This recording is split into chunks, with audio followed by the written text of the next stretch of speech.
welcome back to another episode of Late Entry. It's your boy Double Dose.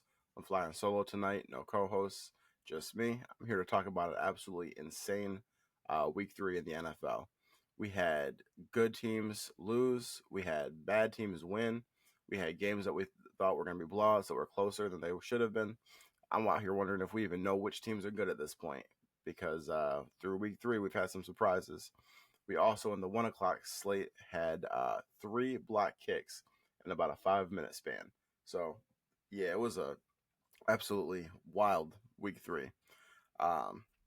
Should have known it was going to be crazy, even on Thursday. Bills versus Dolphins. The final score wound up being 31-21, but that game was way closer. Tua looked like he knew how to play football again for the first about 54 minutes of the game. It was a lot of dinking and dunking, swing passes to Achane, but they were marching down the field with those little boys. And little boys is in little swing passes. Let me clarify that. But yeah, they were marching down the field with that, holding their own against the high-powered Bills. It was very surprising. I thought this was going to be going into it like the Bills just doing whatever they wanted to the Dolphins for 60 minutes. And it is not how that turned out. Thankfully, like I said, Tua knew how to play football for about 54 minutes. Right on cue, throws the game-sealing interception, which allows the Bills then to march back down the field, get a field goal, basically end the game right there.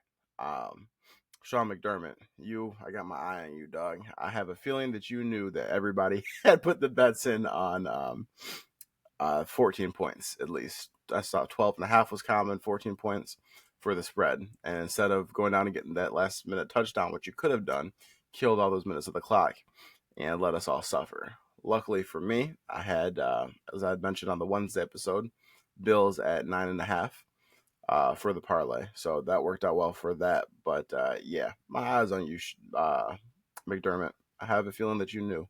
I have a feeling that was a FU to the fantasy and the betting fans, but I can't prove it. Into other games. Falcons at Panthers. Another situation of saying that I don't think that we have any idea what these teams are. The Falcons are currently 1-2. Now, the first loss came against the Bucs on opening day because of Young Hoku missing a kick. Now, that's also to the Bucs, who are currently undefeated. And we're going to talk about them in a little bit. But they have been playing very well. And like I said, the loss came to a kick. So I'm not really counting that one against them. Week 2, you come out here and absolutely embarrass J.J. McCarthy and the Vikings. Now, even though J.J. is the quarterback, you still have some great talent over there in the form of like Justin Jefferson, Jordan Mason looks good, all of that. Kevin O'Connell calling your plays. You got the Brian Flores Vikings defense, and still the Vikings could not do anything against the against the Falcons. So I'm out here thinking like, okay, if the Falcons defense can look that good and terrorize JJ like that with his coaching staff, they should be able to go into the Panthers and do the same thing to Bryce Young, and the Panthers of all teams couldn't be more wrong. Panthers blow out the Falcons 30-0. They did not score on them one time, and they put up 30 points. That was not what I was expecting from that Falcons defense or the Falcons offense. You're telling me that with Kyle Pitts, Bijan, Alligator, a.k.a. Tyler Algier, Drake London, Darnell Mooney, all of that, you can't score a field goal against the Panthers. That is one of the biggest surprises of the week for me. And it got so bad, they did wind up toward the end of the game putting Kirk Cousins in. Which I think if Penix continues to struggle like this, they might look at seeing what they still have in Kirk. It's too early to tell right now. This is one game. But I think that the Bengals might have missed their opportunity, as I had mentioned last Sunday, I think it was, that I thought the Bengals should have gone and got Kirk Cousins as the only way to save their season. Now, this is a message to all you Bengals fans when I said that. Everybody was out here, oh, no, we don't need Kirk. We don't need Jameis. We've got Jake Browning. Jake Browning is our savior. You don't even know how good he is. If you aren't a Bengals faithful, you have no idea how good Browning is. He's going to get us through the troubled times. Okay, Jake Browning today threw for 140 yards, 2 interceptions. The Bengals lost 48-10. Your savior, Jake Browning, scored 10 points against the Vikings. I'm going to just let that sit there. For everybody that had all the big mouth and the yapping about Jake Browning, he gave y'all 10 points. The Vikings had a backup too. They had Carson Wentz in there. Now, I think they had 2 defensive scores. But yeah, 48-10. This is your king. This is your savior, Jake Browning. Okay. And I said it Wednesday. I said everybody's going to be doing all this yapping about Jake Browning. We're going to give it a game or two. We're going to see. And I think I'm looking pretty vindicated right now. So, yeah, shout out to all you Bengals fans, all you Jake Browning fans. Looks like your boy was right again. But back to Panthers Falcons. I don't think Kirk is going anywhere at this point now. And we're going to wait and see how things turn out. Clearly, the Bucs are the best team in this division. You've got the Saints, terrible. You've got the Falcons, who we thought were going to be good, but yeah, did not score a single point. I don't think we know what the Panthers are right now either. And then, yeah, Bucs 3-0. Okay, so next on our surprises list, you have Cowboys versus Bears.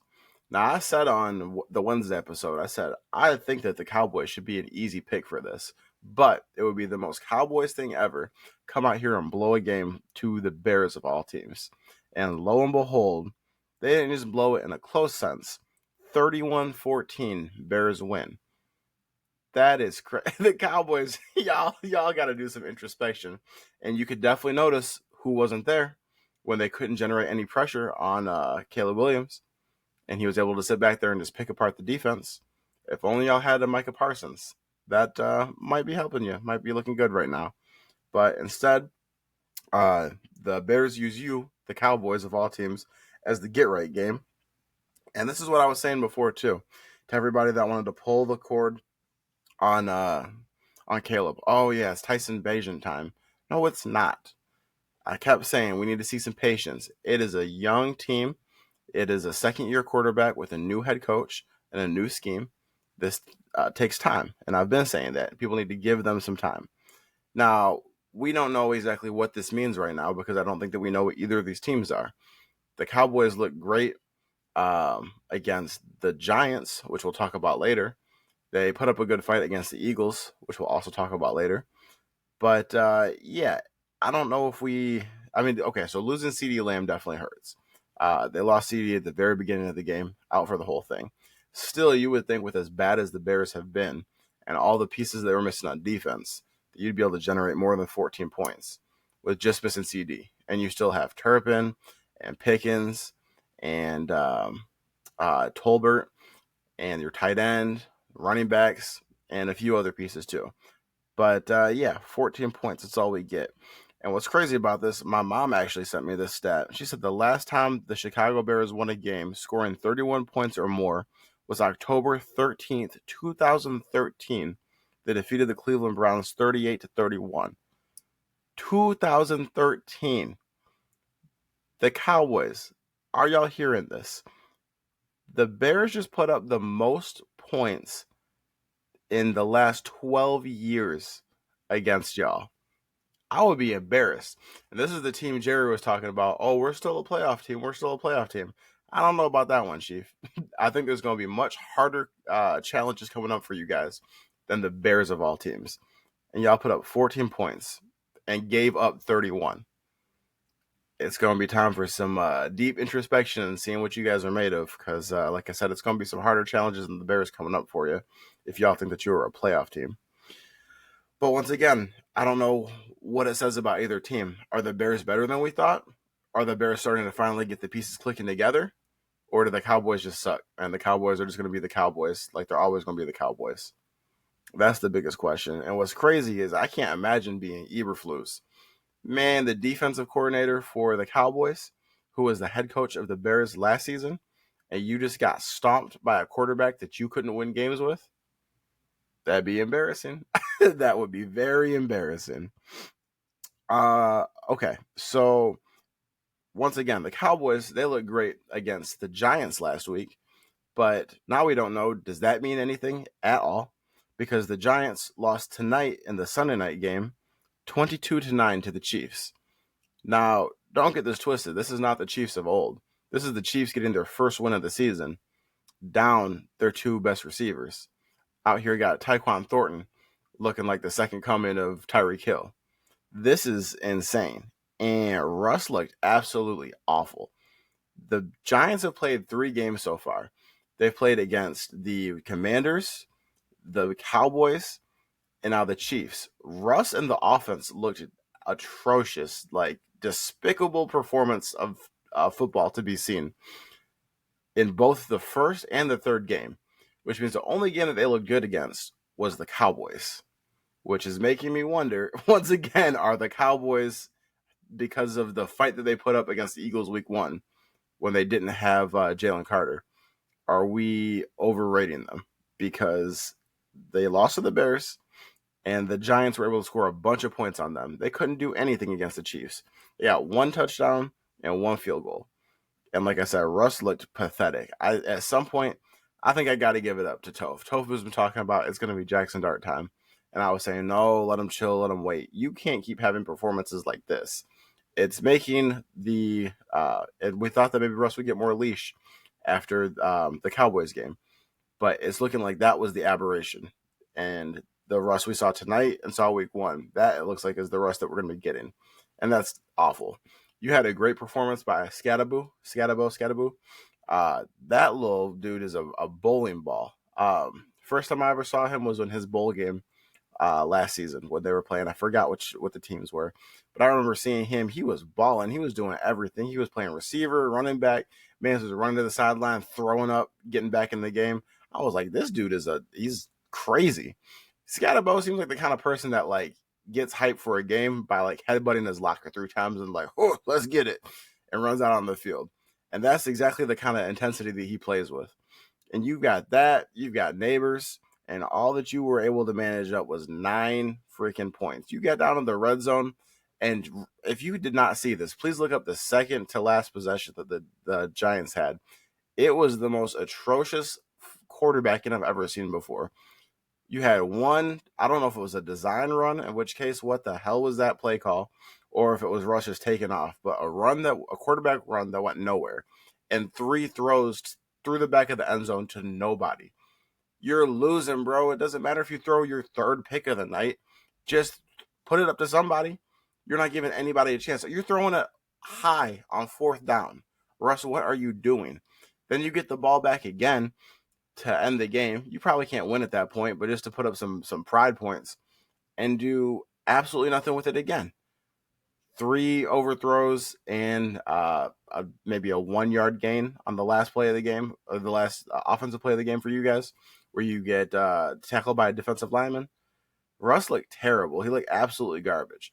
And your only contribution for the game tonight was trying to kill Malik Neighbors with that throw that you threw into the end zone that looked like it knocked him out at first. It's insane what's happening out here. And I don't know if it's Russ that needs to go or Dayball that needs to go or both. But I have been converted over to Toph's side. I think it's time for Jackson Dart. I really do. And I don't think that necessarily it's going to be so much better. But I think it's time to see what you have because it can't get too much worse. Some of the worst quarterback play I've seen ever tonight from Russ. And I came into the game rooting for him to play well enough to keep his job as a Russ fan, but you can't just keep rolling this guy out here. It makes all the players around in the team wonder what we're doing out here. Why are we sacrificing our bodies? And we have no chance of winning because this guy can't make an accurate throw to save his life. He tried to get Neighbors killed. He also had I think it was the final drive or second to final drive, threw a swing pass to Scadaboo, threw it behind him. Scadaboo has to turn back to look for it, almost gets his head taken off by a linebacker. Like, Russ at this point is looking like a detriment to the team. So I've seen enough. Toph, you were right, big dog. I think it's Dart time. I definitely think it's Dart time. I'm not sure who they play next week. I'm not sure if maybe you want to try to save him for one more week and play Russ for one more. But I can't see where Russ is going to play like he did against the Cowboys. I think that's more of the fact of the Cowboys' defense is dog shit. And, The Chiefs, on the other hand, once again, it takes time. And I was saying that before. I was saying everyone's saying that the Chiefs dynasty is over. Let's give them a second. you've got to work into having these new pieces being the main pieces. And now tonight you saw, Tyquan Thornton, like I said, looking like the return or the second coming of Tyreek Hill, taking the top off, catching contested passes. He had these boys out here playing hard. Did not have to rush for 1,000 yards. For the first 2 games, Mahomes was the leading rusher on his team. Tonight he only had 5 rush yards. So it's also the Giants, so we'll see. But I think that there is some optimism for the Chiefs moving forward. They get a well-needed win. And the Giants, I think that y'all have some soul searching to do. Colts versus Titans, 41-20. Colts win. What's crazy is that the Colts, once again, we've talked about this already, they came out of nowhere. And Toph kind of already broke down in an earlier episode why the Colts could surprise us. They did have some pieces over there for sure that people do not talk about. They sleep on them, especially because the quarterback play, had been so bad the last few seasons that they kind of just stayed under the radar. But Daniel Jones, as they call him now, Indiana Jones, he's looking like Josh Allen out there with them. He's throwing them down the field. He's got the wheels going again. This man does not look like the same shaking guy from the Giants. He is looking like a damn good quarterback. And Jonathan Taylor also balling out as well. I think he had 3 touchdowns today. They beat the shit out of the Titans. And this is, like I mentioned earlier, when you have a good team and a bad team, you're supposed to show that bad team why you're the better team and leave no question out there. And what's crazy is the Colts of all teams are the ones doing that. 41-20. They put it on them. Let them know that, hey, we are not in the same weight class at all. Do not even think about it. And that's crazy. The Colts, I cannot wait to see them against some real competition. I know that we thought that the Denver Broncos were going to wind up being good this season. I think I saw Nick Wright posted about this. He was like, one of the storylines that made no sense to me is why everyone thought they'd be contenders. Well, they made the playoffs last season, and in the playoff game, at least for the first half of it, if I remember correctly, Bo Nix was out here looking really good against the Bills.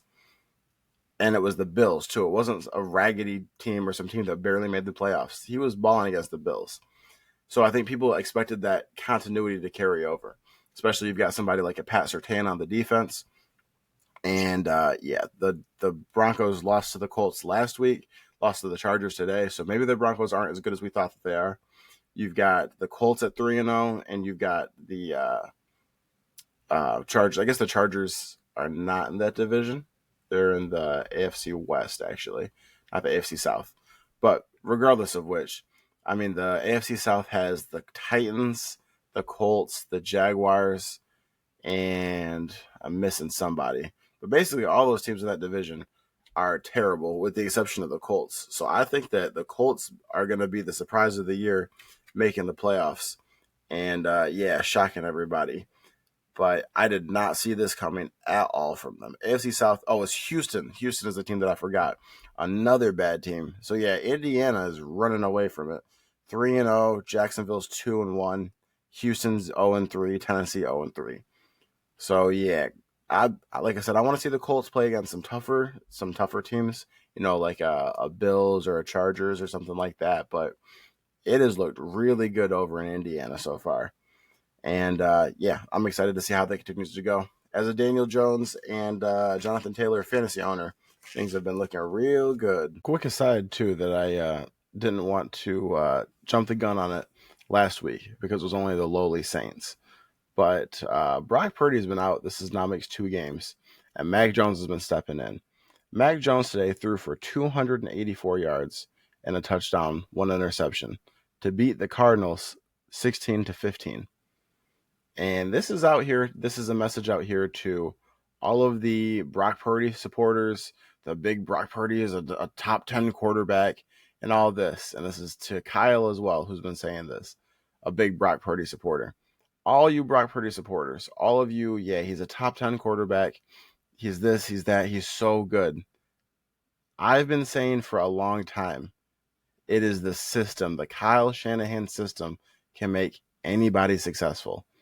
He was winning games with Nick Mullins as his quarterback. And now you've got Mac Jones out here for 2 weeks, back-to-back, and both wins. Kyle Shanahan's system is what makes these quarterbacks look good. Brock Purdy, I do not think is exceptional. And I got in a debate with Kyle about this over the offseason. I don't think that he's exceptional. I think if you take him off of the 49ers, put him on a different team, I don't think that he looks like the same level of quarterback he is. I'm not saying he can't play. I'm not saying he can't be a starter. We would have to see what that would look like. But what I can say is you're getting basically the same output with Mac Jones, and you've got decimated. The Niners are decimated with injuries. No George Kittle. I don't believe you had Juwan Jennings. Brandon Ayuk is still hurt. And there's more. And yet, Mac Jones able to step up back-to-back games and get dubs. So the next time everyone wants to come over and talk about how good Brock Purdy this, Brock Purdy that, why don't I have him as a top 10 quarterback on my list? Because Mac Jones is giving you the same exact performance. All right, on to the next part of this. People love to hate on special teams.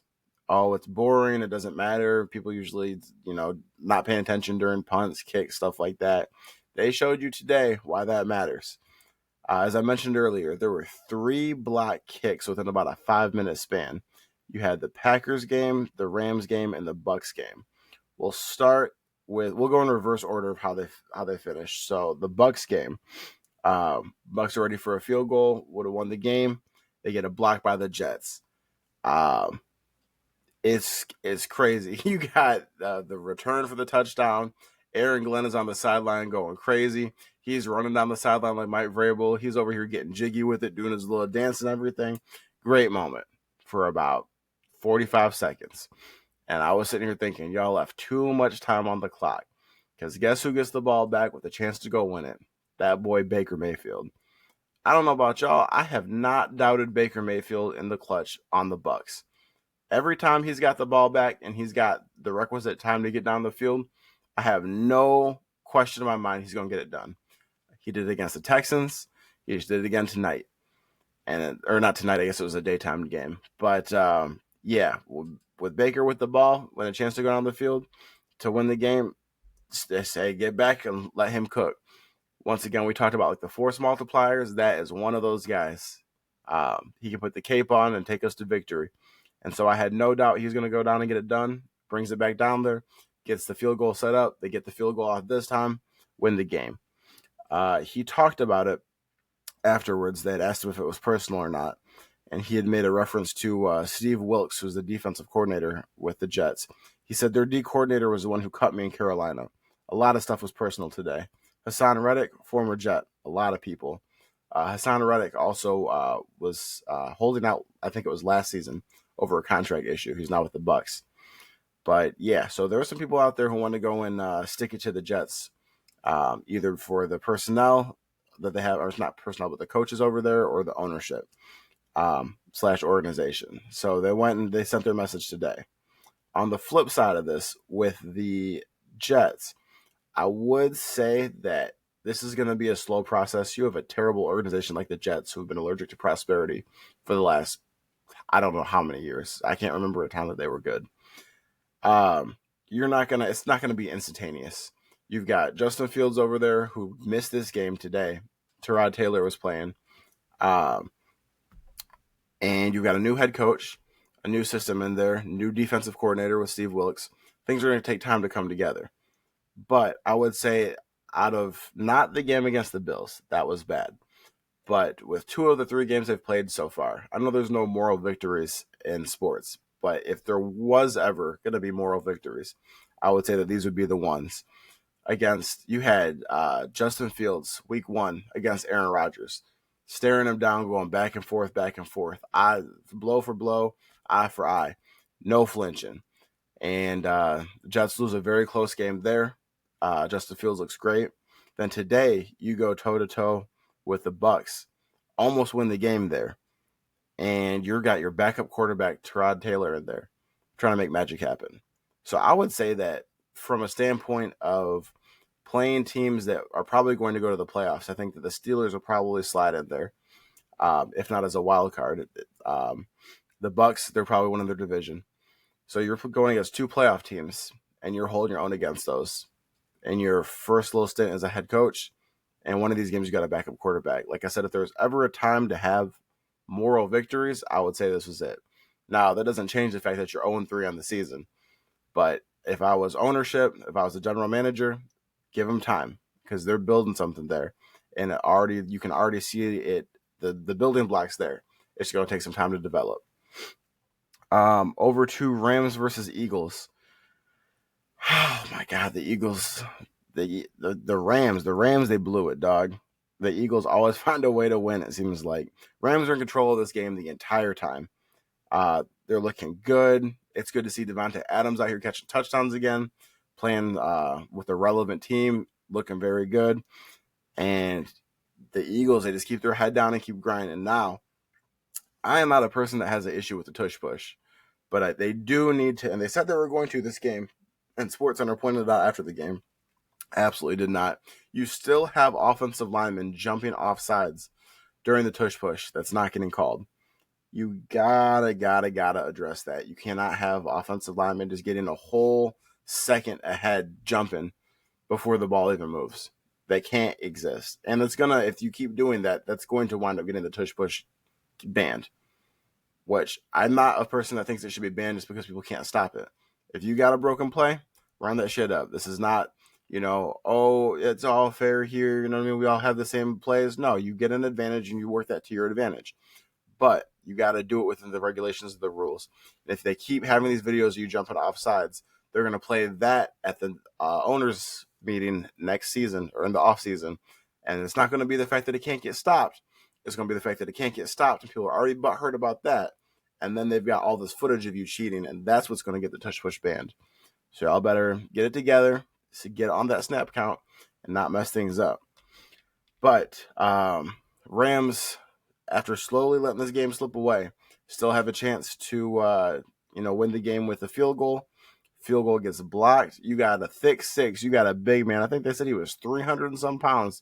Number 90 picked that boy up and ran away with it. Took that boy home. I would like to quote Rick Ross. He had a tweet back in, I think it was 2013 that I have to find. Here we go. It is picking that fumble up a fat nigga dream. And he lived that dream out today. Lived it out for all of us. So shout out to you, number 90.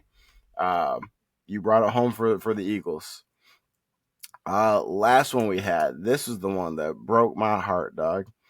And one of the nastiest games of this week. And there was a few snooze fests. Packers versus Browns, dog.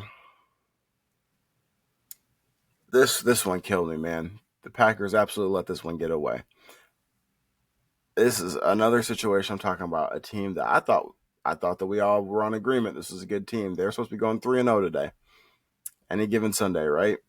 You've got the Packers get out here. It's a defensive battle. You got Myles Garrett on one side, Micah Parsons on the other side. Not a lot of offense happening. You've got the Packers get off early, get a field goal in the first quarter. Second quarter, they get a touchdown off of a bootleg. So it's 10-0 basically for most of the game. Then you get on down. Nothing scored in the third quarter. Whole scoreless third quarter. Fourth quarter comes around. Browns get a field goal. Then they get a touchdown. It's like, damn, okay. I'm sitting here, I had the late entry parlay. I had Bills -9.5. They covered that. Perfect. I'm sitting here. Packers got this 10-0 lead. I'm like, all right, I'm not going to cash out. I'm just going to let it ride because they're not going to blow this. And why did I even think that, dog? Going to go out here, and Jordan Love thinks that he is Tua Tagovailoa and going to throw a horrible, horrible interception to the Browns. Let them go ahead and get oh, my God. It was disgusting. Disgusting. So now the Packers, they've got a chance. They've got a chance to go out there, kick the field goal, win the game, or to tie the game up. I can't remember which one it was.